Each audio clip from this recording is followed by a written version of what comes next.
ஆதியாகமம் 42ஆம் அதிகாரத்திலே 8வது வசனத்தை நம்ம வாசிக்க போகிறோம். எல்லாரும் எடுத்துக்கொள்ளலாம். ஆதியாகமம் 42ஆம் அதிகாரத்திலே 8வது வசனத்தை எல்லாரும் சேர்ந்து வாசிக்கலாம். யோசேப்பு அவர்களை தன் சகோதரர் என்று அறிந்தும் அவர்கள் அவனை அறியவில்லை. யோசேப்பு அவர்களை குறித்து தான் கண்ட சொப்பனங்களை நினைத்து அவர்களை நோக்கி, நீங்கள் வேவுக்காரர், தேசம் எங்கே திறந்து கிடக்கிறது என்று பார்க்க வந்தீர்கள் என்றான். இன்னொரு விஷயம் கூட வாசிக்கலாம். யோசேப்பு அவர்களை தன் சகோதரர் என்று அறிந்தும் அவர்கள் அவனை அறியவில்லை. யோசேப்பு அவர்களை குறித்து தான் கண்ட சொப்பனத்தை நினைத்து அவர்களை நோக்கி, நீங்கள் வேவுக்காரர், தேசம் எங்கே திறந்து கிடக்கிறது என்று பார்க்க வந்தீர்கள் என்றார். கவனிங்க ஆண்டவருடைய பிள்ளைகளே, இந்த யோசேப்புனுடைய வாழ்க்கையிலே ஆண்டவர் அவனை மறக்க பண்ணுகிறதற்கு காரணம் இல்லைன்னா, அவன் தன்னுடைய தகப்பன் வீட்டை ஏன் அவன் மறந்தான் அப்படின்னா, இந்த இடத்துல ரொம்ப அழகா வாசிக்கிறோம். இப்போ சகோதரர்கள் எல்லாரும் தனக்கு முன்பாய் வந்து நிற்கிறார்கள். ஆனா அவர்கள் எல்லாரையுமே யோசேப்பு கண்டுபிடிச்சிட்டான். ஓ, என் சகோதரர்கள் வந்திருக்கிறாங்க, இவன் அண்ணன், மூத்தவன், ரெண்டாவது உள்ளவன், மூணாவது உள்ளவன், எல்லாரையும் கண்டுபிடிச்சிட்டான். ஆனால் இவன் அவர்களை அறிந்திருந்தும் அவர்கள் இவனை அறியவில்லை. அவங்களால கண்டுபிடிக்கவே முடியல. யோசேப்புன்றத அவங்க கற்பனை கூட பண்ணி பார்க்க முடியல. அதனால அவங்க தன்னை அறியாததை நினைத்து, யோசேப்புக்கு உடனே என்ன ஞாபகம் வருது தெரியுமா? அவன் அவர்களை குறித்து தான் கண்ட சொப்பனத்தை நினைத்து. நம்பர் 2, இரண்டாவது, நீங்க ஏன் மறக்கணும் அப்படின்னா, ஆண்டவர் உங்களுக்கு கொடுத்திருக்கிற வாக்கு தத்தத்தை கர்த்தர் உங்களுக்கு நிறைவேற்ற வேண்டுமே. ஆனால் பிரதர், சிஸ்டர், கடந்ததை நினைச்சு கவலைப்படக்கூடாது. இழந்ததை நினைச்சு நீங்க கவலைப்படக்கூடாது. நடந்ததை நீங்க மறந்துடணும்.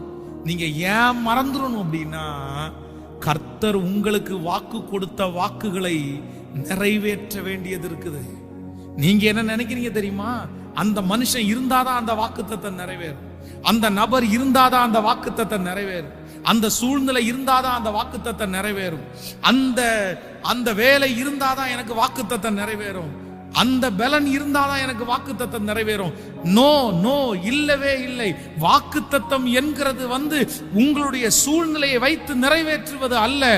வாக்குத்தத்தம் எந்த சூழ்நிலையிலே யார் இருந்தாலும் யார் இல்லாவிட்டாலும் கர்த்தர் உங்களுக்கு கொடுத்திருக்கிற வாக்குத்தத்தத்தை அவர் எப்படியும் நிறைவேற்ற வல்லவராயிருக்கிறார். நீங்க நினைச்சிட்டு இருப்பீங்க, இந்த மனுஷன் மூலமா தான் கர்த்தர் செய்ய போறாரு, இந்த வேலை மூலமா தான் ஆண்டவர் செய்ய போறாரு, இந்த சூழ்நிலை மூலமா தான் ஆண்டவர் செய்ய போறாரு. இல்லவே இல்லை. என் ஆண்டவரை பொறுத்த வரைக்கும் அப்படி அவர் செய்யவே மாட்டார்.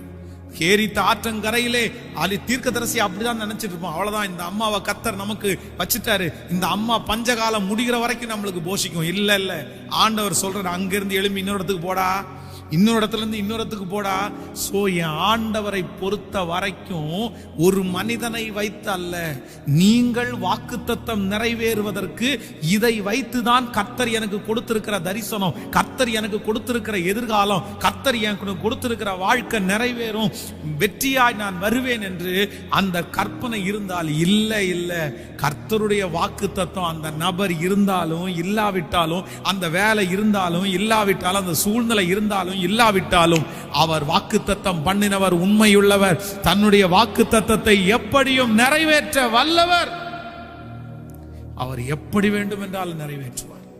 அவர் யாரை கொண்டாகிலும் செய்வார். பலன் உள்ளவனை கொண்டாகிலும் செய்வார், பலன் அற்றவனை கொண்டாலும் செய்வார். பலன் உள்ளவனை கொண்டாகிலும் பலன் அற்றவனை கொண்டாகிலும் உதவிகள் செய்வது அவருக்கு லேசான காரியம். சின்னதை கொண்டும் செய்வார், பெரியதை கொண்டும் கர்த்தர் செய்வார். குஷ்டரோகிகளை கொண்டு கர்த்தர் தேசத்தை மீட்டெடுப்பார். குஷ்டரோகிகளை கொண்டு கர்த்தர் மீட்டெடுப்பார். என் ஆண்டவர் அவ்வளவு பெரிய ஆண்டவர். அதனால நான் இன்னைக்கு ஒரு தீர்மானம் எடுக்கிறேன். நான் உனக்கு தீர்மானம் எடுக்கிறேன். ஏன் அப்படின்னா, நான் என் வாழ்க்கையில மறக்க முடியாத சில காரியத்தை நான் மறக்கணும். நான் மறந்தாதான் வாக்குத்தத்தம் என்னிலே நிறைவேறும், தரிசனம் என்னிலே நிறைவேறும். சிஸ்டர், உங்களுக்கு எத்தனை வாக்குத்தத்தத்தை ஆண்டவர் கொடுத்திருக்கிறாரு? பிரதர், உங்களுக்கு எத்தனை வாக்குத்தத்தத்தை ஆண்டவர் கொடுத்திருக்கிறாரு? எத்தனை தரிசனத்தை ஆண்டவர் உங்களுக்கு காமிச்சிருக்கிறாரு? ஆனா நீங்க இப்படி இருந்தீங்கன்னா, நீங்க இவ்வளவு கஷ்டத்தோட இருந்தீங்கன்னா, நீங்க அந்த காரியத்தை மறக்காம இருந்தீங்கன்னா, அந்த வாக்குத்தத்தம் உங்களுக்கு எப்படி நிறைவேறும்? அந்த வாக்குத்தத்தத்தை நிறைவேற்றுவதற்கு தானே கர்த்தர் உங்களை, எத்தனை சூழ்நிலையில கர்த்தர் உங்களை அழைத்து கொண்டு வந்தார். அவர்களுக்கு முன்பாக ஆண்டவர் உங்களை நிறுத்தணுன்றதுக்காக தானே இத்தனை பாடுகளின் பாதையில ஆண்டவர் உங்களை கொண்டு வந்தார். நீங்க பண்ணின ஜெபம், நீங்க பண்ணின உபவாசம், நீங்க கடந்து வந்த பாதை, ஆண்டவர் உங்களை நெருக்கி உடைச்சி உருவாக்கி இவ்வளவு தூரம் கொண்டு வந்து இப்ப அந்த வாக்குத்தத்தத்தை நிறைவேற்ற போகிற அந்த சூழ்நிலையில ஏதோ ஒரு காரியத்தை மறக்க முடியாம எல்லாத்தையுமே இழந்துட்டீங்க. இதுக்கு முன்னாடி எத்தனையோ சூழ்நிலையை தாண்டி வந்தீங்க.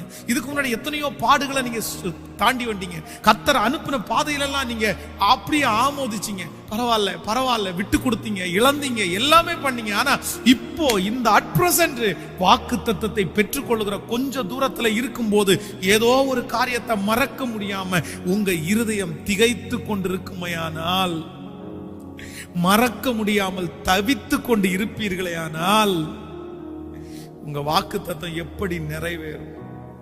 சோ இன்றைக்கு ஆண்டவர் யாருக்காக இந்த வார்த்தையை பேசுறாருன்னு எனக்கு தெரியல. யாரும் மறக்க முடியாம நீங்க கஷ்டப்படுறீங்கன்னு எனக்கு தெரியல. அது எதுவா வேணாலும் இருக்கலாம். ஆனா ஆண்டவர் சொல்றாரு, எத்தனையோ நீ தாண்டி வந்துட்டியப்பா, எத்தனையோ வாழ்க்கையில இழந்துட்டியே, எத்தனையோ சூழ்நிலை உன்னை விட்டு போயிருச்சே, இந்த காரியத்தை மறந்துரு. எனக்கு மறக்க பலன் தாங்க ஆண்டவரேனா அது கேளுங்க. ஏன் அப்படின்னா, வாக்குத்தத்தம் கொடுத்தவர் உண்மை உள்ளவர். அந்த வாக்குத்தத்தத்தை உங்களுக்கு நிறைவேற்ற வேண்டும் என்று கர்த்தர் விருப்பப்படுறார். கர்த்தர் விருப்பப்படுறார். அந்த வாக்குத்தத்தத்தை நிறைவேற்ற வேண்டும் என்று கர்த்தர் விருப்பப்படுகிறார். நகோமியை குறித்து வேதம் அதைத்தான் சொல்லுகிறது. ஐயோ, என் மகனை மறக்க முடியல, என் கணவனாரை என்னால மறக்க முடியாது. நான் நிறைவுள்ளவளாய் போனேன், ஆனால் இப்பொழுது நான் குறைவுள்ளவளாய் வந்திருக்கிறேன். என் கர்த்தர் என்னை குறைவுபடுத்திட்டாரு. நான் எப்படி மறக்க முடியும்? நான் எப்படி மறக்க முடியும்? 2 பிள்ளைகளை கொடுத்துட்டு, கணவனார கொடுத்துட்டு நான் எப்படி மறப்பேன்? எனக்கு ஒண்ணும் வேணாம். நீ என் வாழ்க்கையில எத்தனையோ சூழ்நிலை தாண்டி வந்தேன், ஆனா இந்த சூழ்நிலை என்னால தாண்ட முடியாது. இந்த சிச்சுவேஷன் என்னால மறக்க முடியாது. அப்படியே உடஞ்சு போறாங்க. ஆனா ஆண்டவர் வந்து அவளை கூட்டிட்டு போற, மாறாவின் நீரை தேனாக மாற்றுவதில்ல அவரு. கடைசியில என்ன நடந்துச்சு தெரியுமா? கர்த்தர் அந்த நகோமியினுடைய குடும்பத்துல ஒரு வாக்குத்தத்தத்தை கர்த்தர் கொடுத்திருந்தாரு. உன் சன்னதியில இது உருவாக்கும், நீ அந்த சன்னதியை பார்ப்ப, நீ கையில எடுப்ப. அதன் பிரகாரமே கர்த்தர் அந்த வாக்குத்தத்தத்தை நிறைவேற்றுவதற்கு, அந்த சொப்பனத்தை நிறைவேற்றுவதற்கு உண்மை உள்ளவராய் இருந்தாரே. ஆனால் இன்று இந்த ஜெபத்துல இந்த சத்தத்தை கேட்கிற நீங்க யாரா இருந்தாலும் கர்த்தர் வாக்கு கொடுக்கிறது என்ன அப்படின்னா, நீ மறக்கணும்ப்பா. ஏன் அப்படின்னா, உனக்காக வைத்திருக்கிற தரிசனம், உனக்கு நான் காண்பித்த சொப்பனம், அது ஒரு நாளும் மாறவே மாறாது. ஒரு நாளும் மாறவே மாறாது. கைகளை மேல உயர்த்தி ஆண்டவரிடத்துல கேளுங்க, ப்ளீஸ் ஹெல்ப் மீ ஜீசஸ். என்னால மறக்க முடியல ஆண்டவரே, ஆனா எனக்கு அந்த காயத்தை மறக்கிறதுக்கு எனக்கு பலன் வேண்டும். நான் எவ்வளவு சந்தோஷமா வாழ்ந்தேன், நான் எவ்வளவு மகிழ்ச்சியா வாழ்ந்தேன், நான் எவ்வளவு பணத்தோட வாழ்ந்தேன், நான் எவ்வளவு மரியாதையோட வாழ்ந்தேன், அதை என்னால மறக்க முடியல. என்னை நேசிச்சவங்க தூசிக்கிறாங்க, என்னை மதிச்சவங்க இப்ப மதிக்கிறது இல்லை. நான் எப்படி இதெல்லாம் மறக்கிறது? என் காரை என்னால மறக்க முடியல, என் பைக்கை என்னால மறக்க முடியல, என் வீட்டை என்னால மறக்க முடியல. இல்ல கர்த்தரிடத்துல ஒரு கிருபை கேளுங்க. எல்லாம் உங்களை விட்டு அற்று போனாலும் வாக்குத்தத்தமும் தரிசனமும் இருக்கு இருக்கு இருக்கு. அது வரும் சீக்கிரமாய். நம்முடைய கண்கள் காணும், உங்கள் கண்கள் காணும். கைகளை உயர்த்தி எனக்கு பலன் தாங்க ஆண்டவரே, எனக்கு பலன் தாங்க ஆண்டவரே, எனக்கு பலன் தாங்க ஆண்டவரே, எனக்கு பலன் தாங்க ஆண்டவரே. என்னை பலப்படுத்துகிறவர். ஹல்லேலூயா. கைகளை உயர்த்தி ஒரு ஹல்லேலூயா. தாவீதுனுடைய வாழ்க்கையிலே ஒன்றல்ல இரண்டல்ல பல சம்பவங்கள். ஆனா அவனுடைய மனசுல ஒண்ணு, கர்த்தர் எனக்காக வாக்குத்தத்தம் கொடுத்திருக்கிறார். அந்த வாக்குத்தத்தத்தை நான் சுதந்திரிக்கணும்னா, அந்த வாக்குத்தத்தத்தை நான் பெற்றுக்கொள்ளணும்னா, அவனுடைய மனசுல ஆணித்தரமாய் ஒன்றை எழுதி விட்டான். சில காரியங்களை நான் மறந்துதான் ஆகணும். ஆமென்.